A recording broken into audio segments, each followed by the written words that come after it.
Welcome back to Rovers Fans TV. We are back here once again, bringing you a new video on the channel. I know what you are thinking. You're thinking, Dan, aren't you meant to be in Harwich for Harwich and Parkstone away? Tuesday night football, the Major's 500th game? Unfortunately not. Game got called off at 4 o'clock. Thankfully, it was called off before we started to make the journey. So, as much as it's annoying, we've got to wait again to go to Harwich.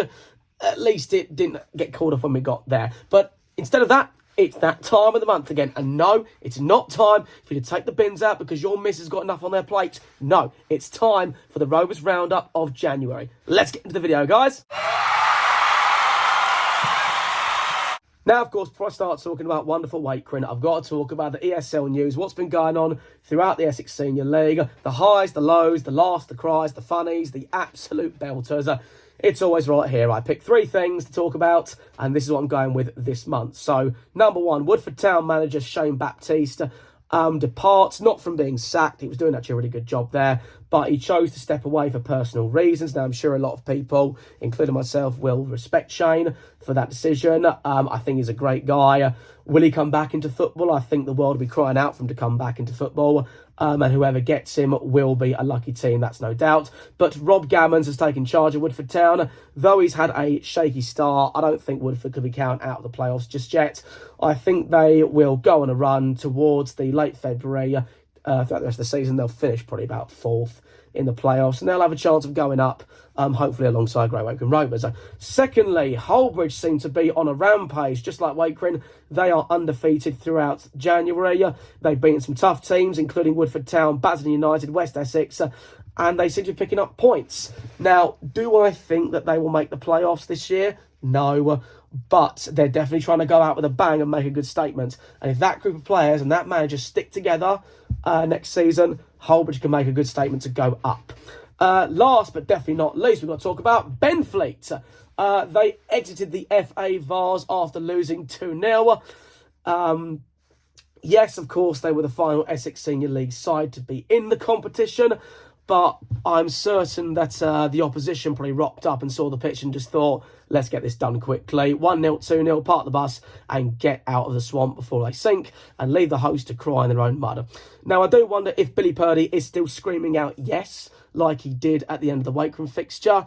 But no matter, as I said, they made it further than any Essex League side. And I'm sure that, you know, with the money they received from the run, they can fill some holes in their ground or they can organise a stadium tour to Wembley so the group can go and see what it might have felt like to play at Wembley.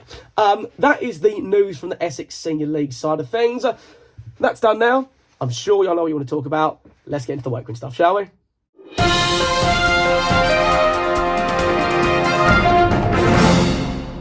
All right, Gt Wakering Rovers, let's talk about our month. We played a total of 6 games. And to make it short and sweet, we won them all. We won every single game. It was 4 league games, 2 cup games. Here's the breakdown of it. Halstead Town, we won that game 3-0. Jack Cherry, the Halstead goalkeeper, did go down injured after half-time. They stuck an outfield player in goal. We capitalised. We took advantage. We just shot where we could. We found 3 goals, 3 points, clean sheet. Thank you very much. We had Hackney Wick. We won that game 3-2. That was a really tough one. To be honest, you know, were we at our best? I think it was just down to tiredness over the games that we'd had, which I'll talk more about in a minute. But what a last-minute winner from Hungry Hursty. Dicko came on, changed the game as well. We were solid, we were a unit, and we got the job done. Athletic Newham, 3-0, job done right there. Clean sheet, 3 points, thank you very much. Basildon United, the last game that I uploaded, 5-0. Obviously, yes, Basildon are going through tough times. The red card, obviously, it went in our favour. We dominated the game. We were magical. Errington Challenge Cup, we had West Essex at home. We beat them 1-0. Was it an exciting game of football? No. But as Marcus will always say, it doesn't matter how you win as long as you win. And yes, it was the 1 goal, smash and grab. We parked the bus at 1-0. West Essex weren't going to challenge. It was a job done through the quarterfinals. And then the Essex Senior Cup semi-finals, where we went to Aveley to play #United. Those people that have seen that video will know it was like absolute chaos towards the very end. We won that game 2-1, and we are Essex Senior Cup finalists. We are going to Colchester United. We are going to be playing Aveley. And once again, Marcus Bowers, Grew, Scott Keys, Aaron Peters, the whole Wakering team have brought us another cup. final. 3 cup finals, 4 cup finals in the space of 3 years. What more can fans ask for, you know? It's been an amazing month. We picked up where we left off in December, and it's just been an absolute bless to watch the boys thrive and make those chances we know they can make, get those points. And right now we currently sit second, 2 points behind Little Oakley. Yes, they've got a game in hand, but they've still got to come to Burrows Park. Seoul Tower sit behind us, I think 4 points behind. They've got 2 games in hand. The Essex Senior League is really close this year, and I don't think there's a clear-cut winner. But as long as we keep doing our job, we can't ask for any more. You know, we had a 2 o'clock kick-off on Saturday where we beat Basildon 5-0. For 45 minutes, we were top of the league, and it felt absolutely amazing. It was great for the goal difference too, and it definitely was a great way to end a fantastic month. But that's enough of me. I know you're not here for me, okay? You are here to hear from the man, the legend, the Wakering Gaffer, Marcus Bowers. It is time for Marcus Media.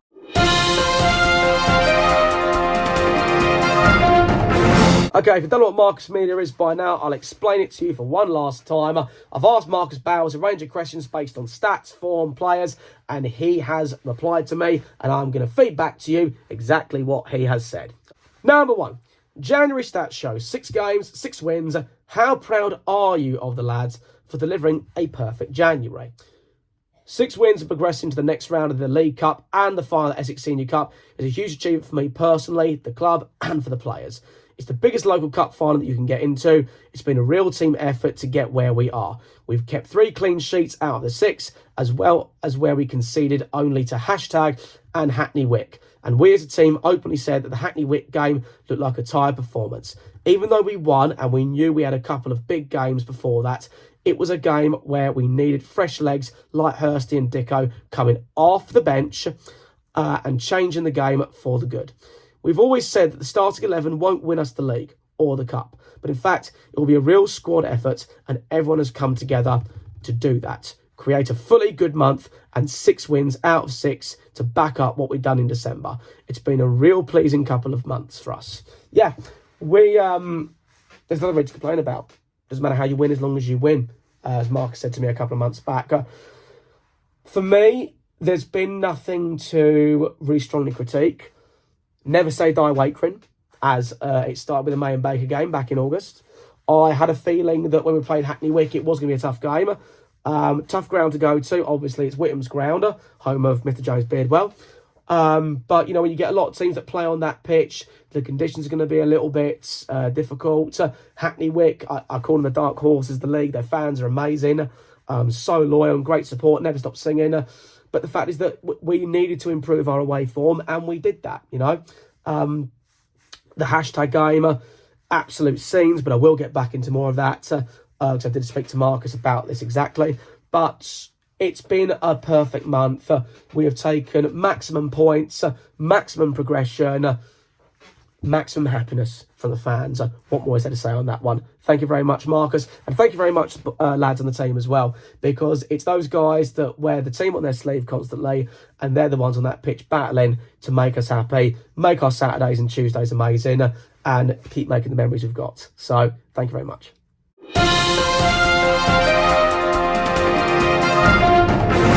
Number 2.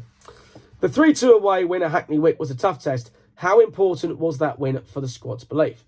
It was a game where there were some real tired legs out there. Maybe as a management team, we got a few things wrong in the starting lineup.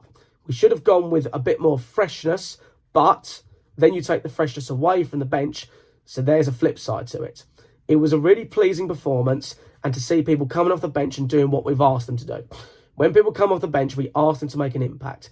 This was the one for me that could make the season, where Dicko came off the bench and scored an amazing goal, and then Hursty scores the winner. And that's what Hursty does best. It was a pleasing result in the end, and it's nice to score a last-minute winner, but I don't want too many of them. I'd rather have it finished a bit earlier in the game. Yeah, I think that the changes were made completely right in the game. The right people came on as well. I mean, Dicko's goal was an absolute worldie. You just saw him kick it, and you just knew it was going in the top corner. It kind of reminded me of Igley's goal from the first game of the season, where he scored the third against Harwich and Parkston. It was just so perfectly placed.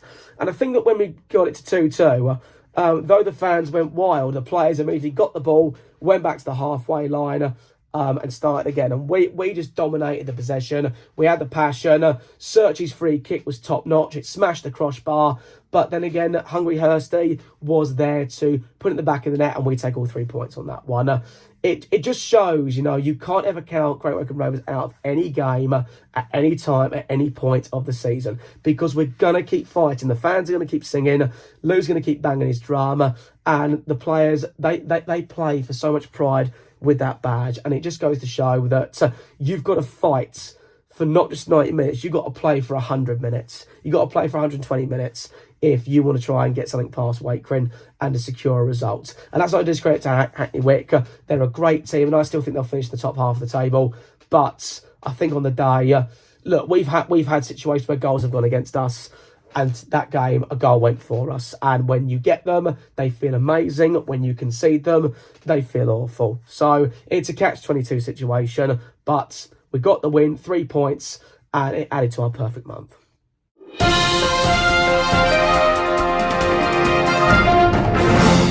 Number 3. Did the 5-0 win against Basildon United make a real statement? And did that feel like a message to the rest of the league? I think the message has been sent out to the league already in the last couple of months. We are well up for the title fight, and we know that we're in the mix for it. We were on top even before the red card, and I was confident we were going to come away with 3 points anyway. Would it have been any less convincing with or without the red card? Maybe, maybe not. But I felt it was a game where we were very much in control. The 3 goals before half-time made it a comfortable second half. Though I did think that Basildon United came out fighting in the first 10 minutes. But once we got a foothold of things, we controlled the rest of the game. Look, the Basildon United fans, they are our friends and I love them to pieces. But even they admitted that it was just a foregone conclusion. Once the red card had happened, yes, it's still debatable. Obviously, Bill spoke a little bit about it in my full-time thoughts. Thank you very much to guys for tuning into that, and also for those guys for being a part of it. But I think, yeah, when it's against 10 men, we took full control. We got the ball into some amazing areas. Rocket Roland, Moneybags, Max Ganande, Jumping Jack, Hungry Hursty, Shithouse Searchy, Turbo Talbot, Super George Martin, Super Shayla Rose. Everyone was on fire in that game. We couldn't put a pass wrong. But I agree with Marcus. I feel like it's like another letter on the pile to keep sending out to the league so people keep seeing what we're doing. I don't think that this is a sign of stopping. If anything, I think it's a sign of us continuing to grow even further. We were amazing that day, but we've been amazing all month and December. So, it's an amazing thing what we're doing. The fact that we're just 2 points off Little Oakley, and the fact that we are in title contentions. Like, we've not been in title contentions for a long time now. It obviously was last season, but I think that was back around the October period, and then we dropped off. We're now in February, and we are second, and we're beating teams 5-0. It really makes me excited for the rest of the month, and I'm sure it will make the rest of the fans excited for what is to come.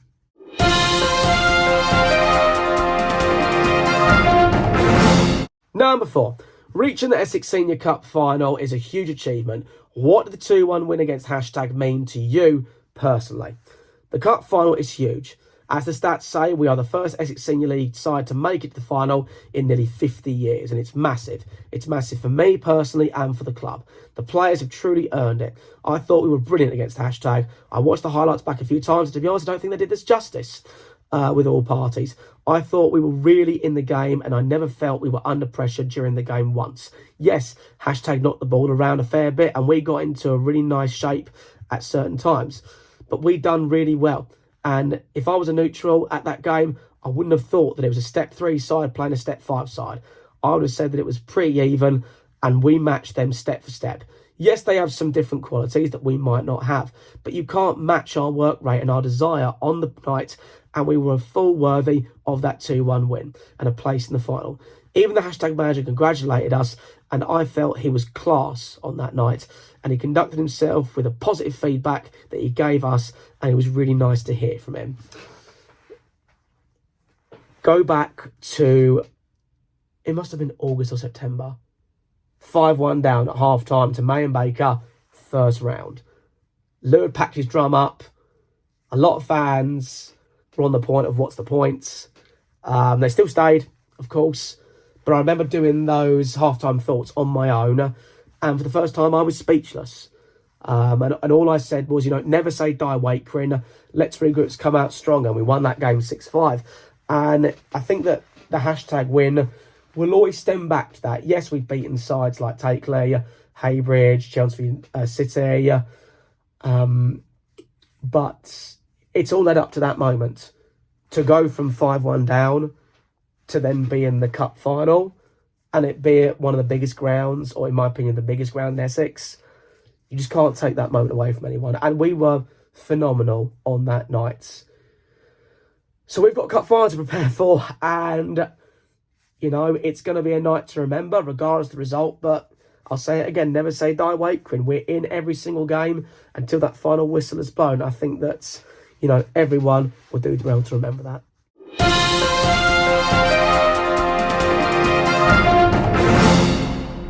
Number 5. January saw Dom Locke move to Haybridge and Ellis Ashworth leave the club. How challenging is it managing departures during such a strong run? I have honest conversations with players all the time, and I'm open to chats. Lockie had a chat with me a while ago, and we couldn't guarantee him the minutes he would want, and that's why he went on a dual registration to Hutton. And then Haybridge came calling, and he mentioned it to me, and I said it would be a good opportunity where he'd be able to likely play more football. I really like him. He's a good guy, left on really good terms, and he knows he may come back.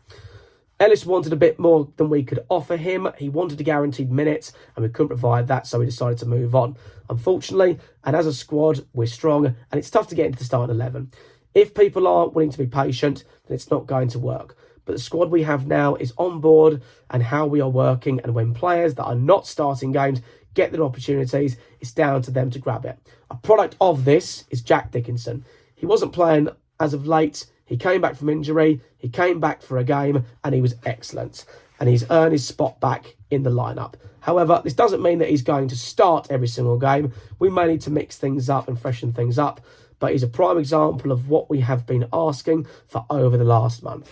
Look, I'm going to be very blunt about this. So, Dom and Ellis leaving, I don't think it's going to be the biggest impact in the world. The thing is, Dom comes and goes. He's like a yo-yo. When he comes and he's back, I don't hate the guy. He plays well when he plays well, but he just comes and goes. He's not someone who's going to stay loyal to the team. Ellis, he was only with us for a short period of time. When I saw him play, I thought he was okay. I didn't think he was anything amazing. But then he could argue and say he didn't get enough time on the pitch. But I don't see that as a massive blow. I agree with the fact that our squad is really strong. And it probably is really tough to get into that starting lineup. But even if you're just on the bench, Dicko, Hursty, Sean, Dobby, they've all proven you can come off the bench and make a big difference. And that's kind of what we do. I don't believe that you have your starting 11 and like what's on the bench is left over. We always have a strong bench. So if it's the case we're making a substitution, it's like, it's okay, Sean's coming on. It's okay, Turbo's coming on. It's all right, Hursty's coming on. There is no weak link in the Wakering lineup. And Marcus and his team have done a great job in their levels of recruitment to find strong players that are committed to the cause and understand that, hey, if you're not in the starting 11, it doesn't mean you're not going to play. If anything, you're just as valuable. So, guys, if you're on the bench and you're listening to this, keep doing what you're doing because you make a massive difference to our success.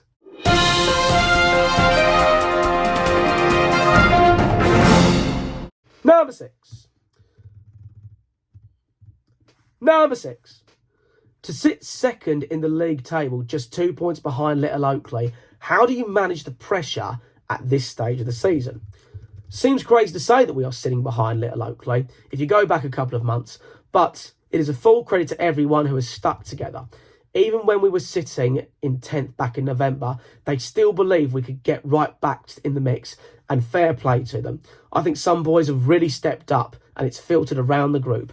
It's brought a real positivity to everyone. There was a low point, but as a football club, we stuck together and that's what it's all about. I think the pressure is more on other teams going from where they were and looking at where we are right now. When it gets a bit further down the line, then there might be a bit of pressure to build. But I will continue to look at what we have done. It's down to those lads that have shown this season We've beaten teams like Chelmsford, #Taylor-Haybridge, that this team can really do it. And hopefully it'll be an exciting couple of months. Yeah, I mean, I can't remember the last time that we were second, or I want to say were comfortably second. I said it throughout the whole of the Rovers roundup throughout the months. The Essex Senior League is so tight this season. There is no clear winner. I mean, people thought Seoul Tower were going to run away with it. However, a rumour's gone round saying they've lost all their players, or a good majority of their players, and they've gone to Cannons Wood because of the money. So, potentially, Seoul Tower losing key players could be the best thing for us. Now, we've still got to play Little Oakley. They've still got to come to Burrows Park. That is not a guaranteed winner. There are still some tough away days to go. We've still got to go to Ilford at the end of the season, Saffron Walden at the end of the season. Holbridge have to come to us. They're on a good run. But of course, when you look at what we've been doing, beating all these teams, and the month we've had, you can't complain. You can't say we don't stand a chance of the title compared to everyone else. And I personally think we are in the ears and a lot of mouths of the opposition. A lot of opposition are watching us and seeing what we're doing and forgetting about themselves. And that's where they're slipping up and making mistakes. So we need to keep capitalising on this and keep progressing where we can. We focus on us. Other teams clearly worry about us. We don't worry about them.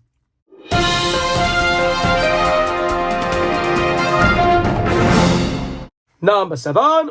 What excites you most about the months ahead for this group of players? It's clear we're in the title race, an Essex Senior Cup final and a quarter-final to the Errington League Cup. If you go back a few months, you'd think a cup run is all we could have ever hoped for. But beating those teams, we've come together and brought the best out of everyone. The boys are excited and fully behind everyone. Let's see what happens. Short and sweet. What more is there to say? The facts are there. I don't do if, buts and maybes. I do absolutes. And we've got a busy couple of months. 3 months left of this campaign.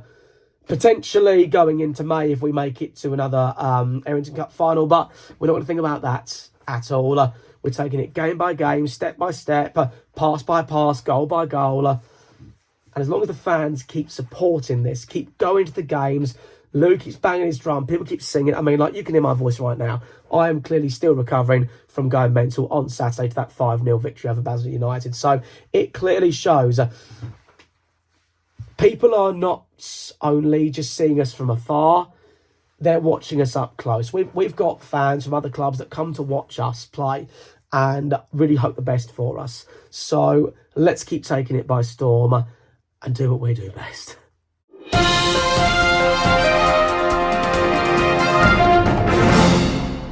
Number 8, last question. Finally, what message would you want to send to the fans after a memorable January? First of all, thank you. You stuck with us when we were going through the bad times, and now we're enjoying the good times. And long may that continue. We have a lovely night out in Colchester to look forward to, which is massive. And we have got ourselves into the title race. Strap up and be on board for the next couple of months. It's going to be exciting. Marcus did say the good times would come if we stuck by them. And I think it's a statement to show that the bad times can pass.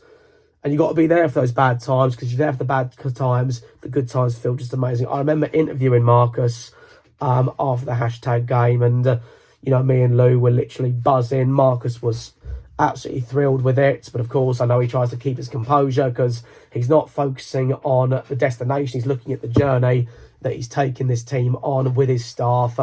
And this could be a very, very huge year for Gt Wakering Rovers. Of course, I'm staying humble. I am taking each game as it goes. Our next game is at home to Sporting Bengal United. We went there and got a draw. That was during a bad patch. Okay, we're now in the good patch, and long may that continue. Not an easy game. Bengal are fighting for survival, of course, and they're going to want to get it. They don't want to drop down where Brentford and West Essex are. So let's see how it goes. But I think that shows the wholesomeness that Marcus is trying to give, not just the fan base, but this club whatsoever. So Marcus, thank you ever so much for answering those questions. And that is the end to Marcus Media.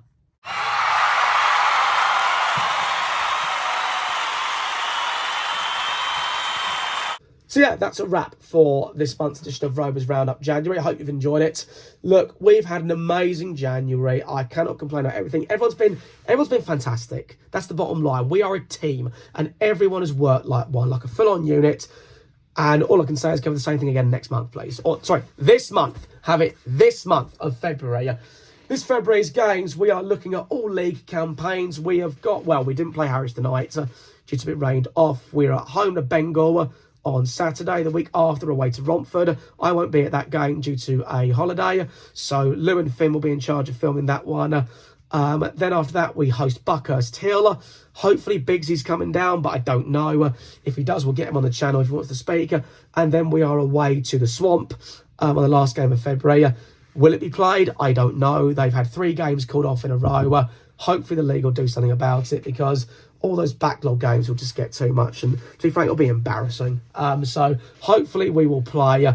Thank you very much for watching this episode of Rovers Fans TV. Make sure that you like, comment, subscribe on the video down below. It really does me a favour. We're just 12 subscribers away from 400, and I'd love to get there. Look, it's been me, myself, Dan here, bringing you the latest news and updates.